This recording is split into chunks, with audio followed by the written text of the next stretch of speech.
man, sometimes I'll be feeling like rapping over these beats, man. My brother be making these beats. HustleDreamProduction. Sometimes I'll be feeling like just rapping real quick. Hold on real quick. See, you gotta pick it out. What? Just pick it out before the cut. Just pick it out. Nah, I ain't even gonna do that to y'all. Listen, all you gotta do is pick it out. What this does, it stretches out the hair, making all the naps come out, stretching everything out to its maximum potential. That way, when you go to shape it, there's no loose hairs or any hair sticking up when your client goes home to pick it out himself.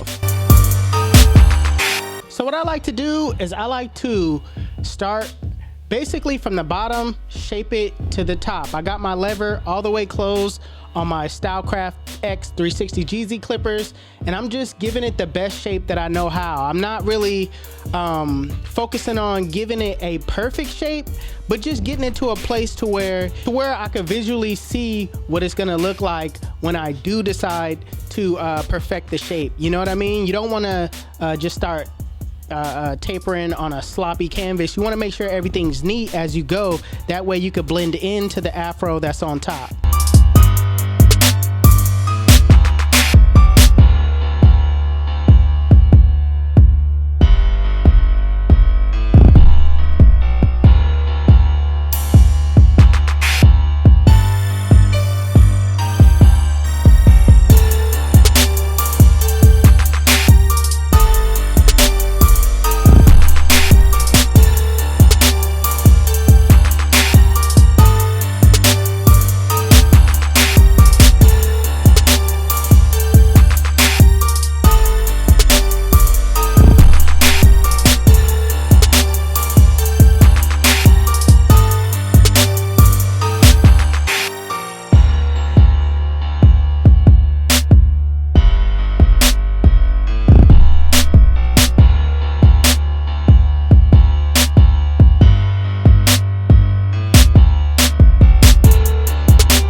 So it's important to notice how your hand operates, right? How your wrist and your elbows, all that operate. It's best to start down and then going upward with your hands. That way you get a better, rounder shape. Instead of going side to side, sometimes side to side isn't always the best, but just by starting from the bottom, working your way around to the top, that's honestly the best shape that you're gonna get. But if you've been doing this for a long time, it really doesn't matter. But I'm just saying, like, using that motion is the best way to go. So right now I'm gonna comb down the hair and I'm gonna set in my first guideline, which is the bald line. Now sometimes you could debulk it. It's really up to you on how you want to start it off. I just like to set in my guideline first, the bald line, and just knock all the bulk at the bottom off first. That way I can visually see, my guideline. Now, you're gonna be able to see the guideline anyway, you know what I mean? Rather if you debulk it or not, I just like this look better.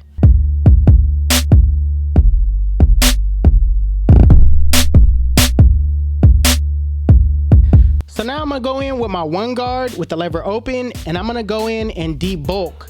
Now I'm going up as far as I wanna go, as far as like, this is how high I'm gonna go. I'm not gonna go any higher than this. I'm just basically scooping out with my one guard, setting it in about maybe like 1.5 inches maybe. This is not a guideline. This is just me clearing out the bulk so I could come behind it and set in my guidelines, but knowing in my mind that this is how high I wanna go up. So now that I did that, it's time to set in my regular guidelines, and I'm gonna set my lever open, going up about 1/2 inch, going over the guidelines multiple times to ensure that it's at that length. But I'm also going in that rainbow-like shape. I'm keeping that consistent as well by using my corners.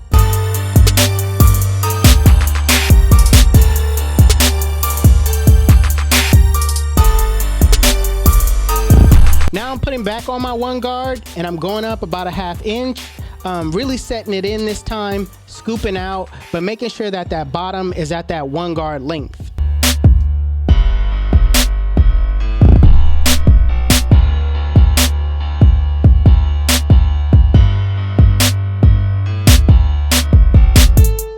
Now all I did was close the lever on that one guard, and I'm softening up that middle line. I want to blend back down and focus on that bulk last. So now that I have that line softened up, I could put on my 0 guard with the lever fully closed, and in a flick out motion, I'm flicking out that middle line. I'm using my corners the entire time, starting below the line, flicking to the line.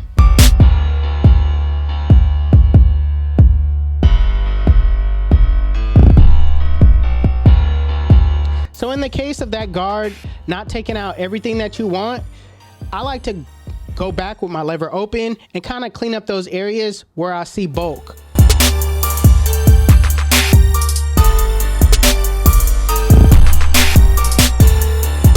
Now lastly, as far as blending out these guidelines, is having your lever fully closed in a flick out motion, flicking out that bottom line, starting below the line, flicking to the line, and adjust your lever as you go up.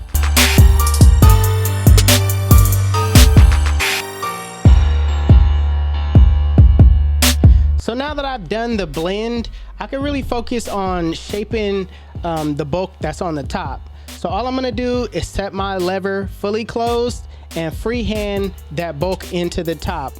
I'm gonna go right where I set in my 1 guard and then kind of shape it around into the bulk that's on top. You don't need a 2 guard. I don't really use a 3 guard. It's all about really just shaping and freehanding after you use that 1 guard, in my opinion. So after you're done shaping that bulk that was on top, now it's time to detail your work, all right? Detailing is extremely important. It sets you apart from being just an average barber. Now, what I like to do is I like to refer to the mirror. The mirror shows you a different perspective on the blend than just seeing it head on. Also, if you don't have access to a mirror, I like to look away from the blend, come back to the blend. You don't have to be too long. Just give your eyes something to rest. Give your eyes a rest and just come back to it. Start using those corners of the blade and kind of debulking those areas. How I like to think of it is like if you gather a bunch of people and just set them on stage and you start picking one at a time out of the middle. That's kind of how I look at it when I detail. So as far as the back goes, it's the same exact steps on the sides. Listen, to all my students out there, all my beginner barbers, anyone trying to learn, you got to memorize these steps, right?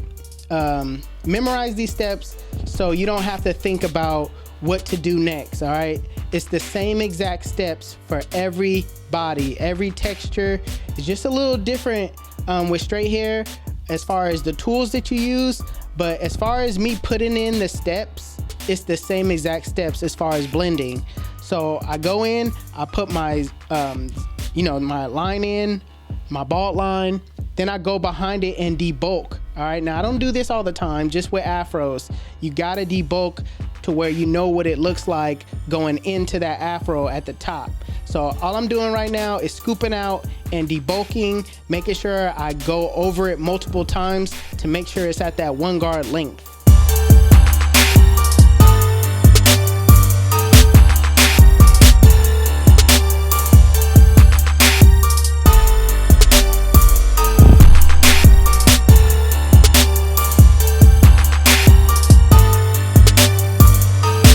So right now, I didn't think one time what to do next. I already know what to do, and that's the lever open.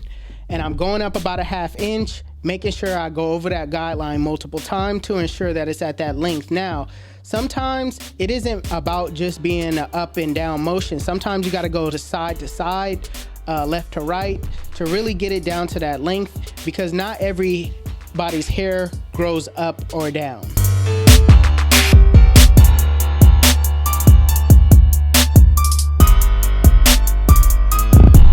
So just because I use the 1 guard already doesn't mean that I don't go right back in and really just make sure that, I'm using my steps, going up the proper amount of width, and just, getting it down to that 1 guard length as much as possible. Next, all I did was close the lever, and I'm softening up that middle line, making it easier for you to come behind it with the next step.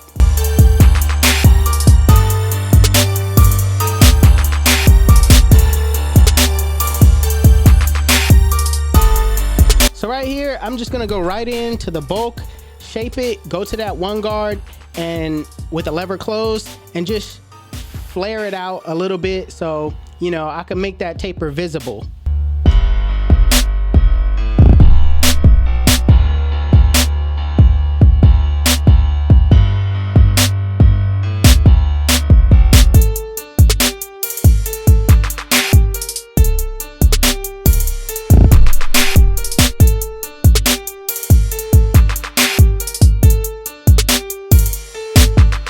So I'm gonna focus on the rest of the blend, especially that middle line. I'm gonna grab my zero guard with the lever fully closed, and I'm using my corners and I'm flicking out that middle line as much as possible, going in different directions to get it down to that length.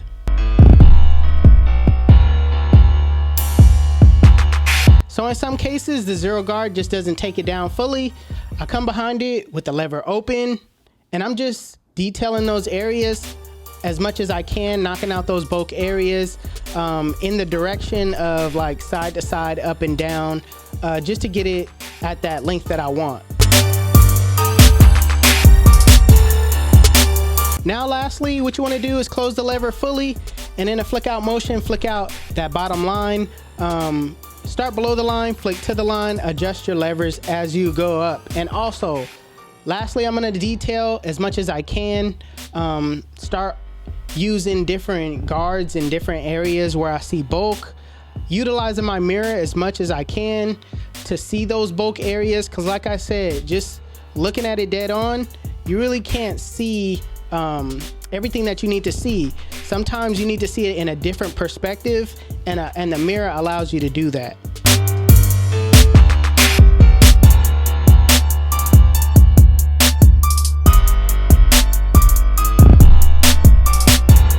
So here is where you can refine the shape that's on top. Now that you're done with the taper, there's a lot of areas where I see that's not rounded, and I'm just gonna go in those areas and clean those areas up as best as I can. Here's a tip for anybody that struggles with the hair moving. If you spray hairspray all over the top of the afro, it'll lock in. Blow dry it, it'll stay there, and it'll be stiff, and it'll be easier for you to just freehand everything. And also it just gives a nice little stiff look. So make sure you utilize that tip as well if you have trouble with the hair moving.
Also, I like to use my curved shears to detail everything, to make sure everything is nice and round. All right, these shears right here will be linked in the description below if anybody want to go pick it up.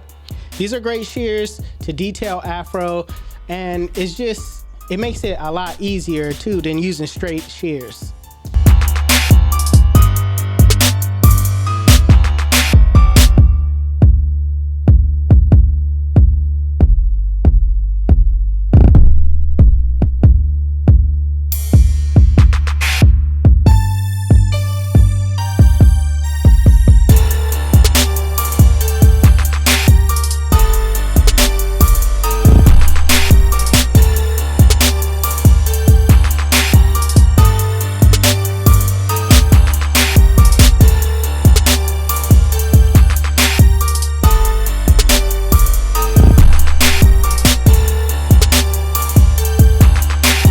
Now, when it comes to prepping the front line, I always like to take a comb and just kind of bring those hairs down a little bit.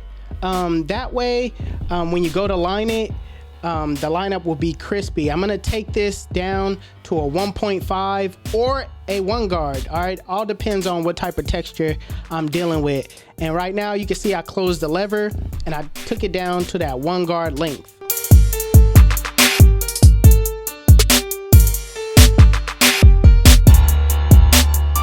So when I go to line someone up, I always start in the middle and work my way outward. All right, you never want to start from one end to the other end.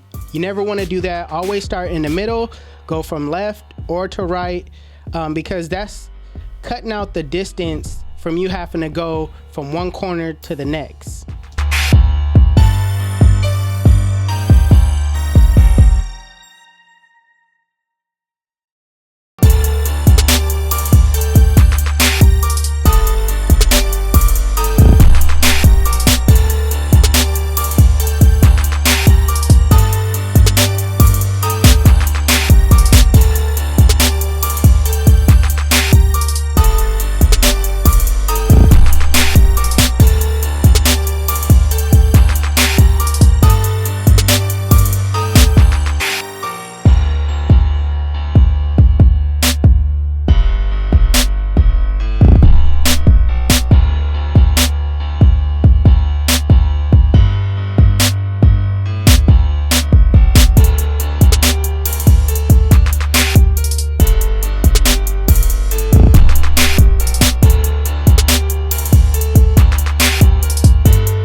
Now, as far as using enhancements, I do not recommend any new barber or any beginner barber using enhancements. When I was in barber school, I was straight no enhancement gang. All right, it was basically a forbidden law to use an enhancement, to use enhancements, right? So I started using it, you know, after I got a little bit after I got out, when George and Memo and everybody came to the shop. I seen them using it and I seen how it took my haircuts to the next level. I already knew how to cut hair, so it just enhanced the cut. You don't want to hide anything with enhancements. You just want to use it to enhance the cut.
the Barber Magic Pencil as another way to make the lineup pop.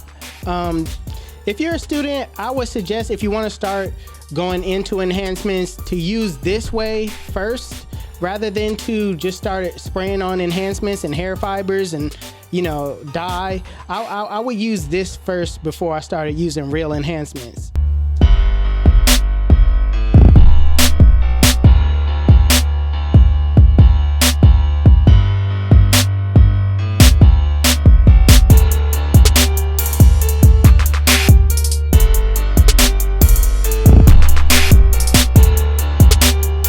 So when it comes to razor lining, the biggest part of razor lining is to stretch the skin and just to trust the process of that blade running across the skin. Like, I set my blade at like a 45-degree angle, and I just trust that by stretching the skin, it's just gonna glide across. Now, all of this takes trial and error, all right? So you get comfortable with it with time. Don't think you're just gonna get good first day of using it. So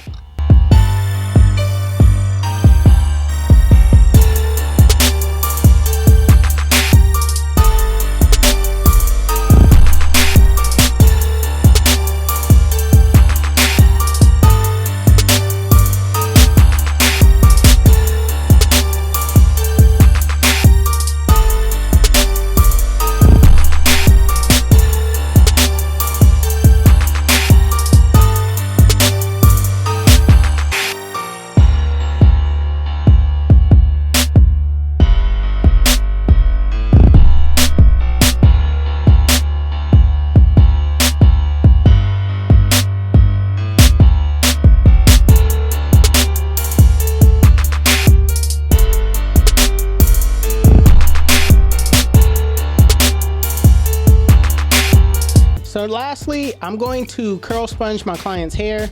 I know everybody, when you leave it in an afro, it's like, oh my God, curl sponge it, do something with it. But my client wanted it curl sponged at the end. A lot of times if I don't curl sponge it, it means my client didn't want it curl sponged. So what I do is I go in small circular motions, and this is not something that's just gonna curl up right away. It's gonna take some time. So make sure you have like 5 minutes to actually do this. And not even 5 minutes, it doesn't have to be a whole 5 minutes, but it takes a little bit of time in that same spot to curl up. So don't just think that it's just gonna curl up right away.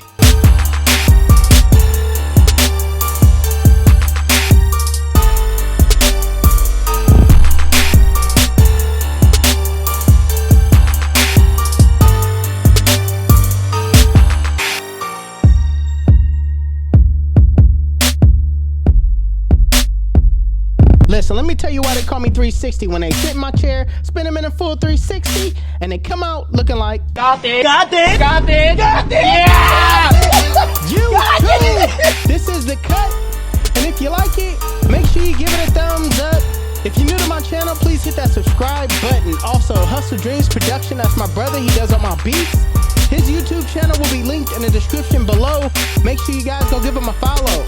Also, if you want to know where you can find any tools that you've seen in this video, links will be in the description below. Otherwise, you guys can follow me on Instagram and TikTok. My TikTok is official360Jeezy, and my Instagram is 360Jeezy. But it's your boy 360Jeezy, and I'm out of here.